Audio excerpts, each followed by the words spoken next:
Magandang umaga mga suki. Ngayon nga palang umaga ay umalis ang aking darling para mamili ng aming paninda. Nagpabili na rin nga pala ako ng yelo dahil nga pangatlong araw na rito sa amin na walang kuryente. Ay grabe talaga. Napakaraming ang gawain at trabaho ang naaabala dahil sa brownout na yan. Pagkatapos ko namang ihatid ang aking darling sa plaza ay inasikaso ko naman ang aking bunso na papasok. Siyempre, daddy's duty na naman tayo at ihatid ko pa nga yan hanggang school.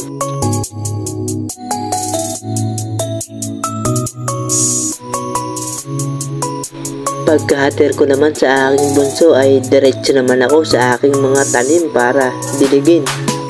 Ganito nga halos araw-araw ang aking ginagawa. Ang iba kong pananim ay napakinabangan ko na, kagaya ng sitaw at mustasa. At yung iba naman ay lumalago na, kaya mga ilang araw na lang at linggo ay pwede nang pakinabangan. Naniniwala nga ako sa kasabihan na pag may itinanim, may aanihin. Legit yan. At dahil nga napakaraming nalaglag na tuyong dahon ay winalis ko na rin tapos hinahakot ko na rin sa may bandang libis.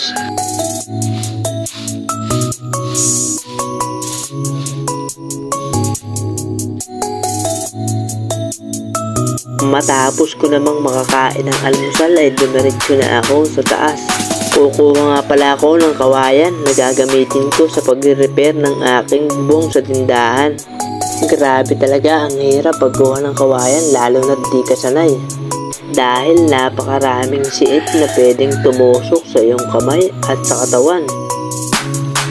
At nang makakuha na nga ako ay hinakot ko na rin ito gamit ang aking motor para mas mabilis ang paghahakot. At yan na nga mga suki ang nakuha kong kawayan. Kaya lang parang kulang pa kaya next time na lang ulit ako kukuha. Ito nga pala yung bubong ng tindahan na aking i-repair. Ayan mga suki talagang nakahilig na. Tapos yung ibang mga kawayan ay bulok na rin. Ang bala ko nga riyan ay baklasin ng lahat tapos ay paltan ng mga bagong kawayan. Tapos yero na lang ang gamitin kaysa torda. Dahil nga walang dumating na paninda sa amin, wala ring yelo ay lumibis na muna ako rito sa ginawa kong tambayan para magpalamig-lamig muna. Ito na nga pala mga suki ang ginawa kong tambayan. Tapos nilagyan ko na rin ng lamesa pwedeng magkape-kape at magkainan. Wow!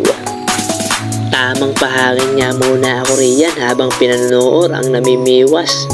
Yan nga pala mga suki ang view rito sa ginawa kong tambayan. Oh, paano mga suki?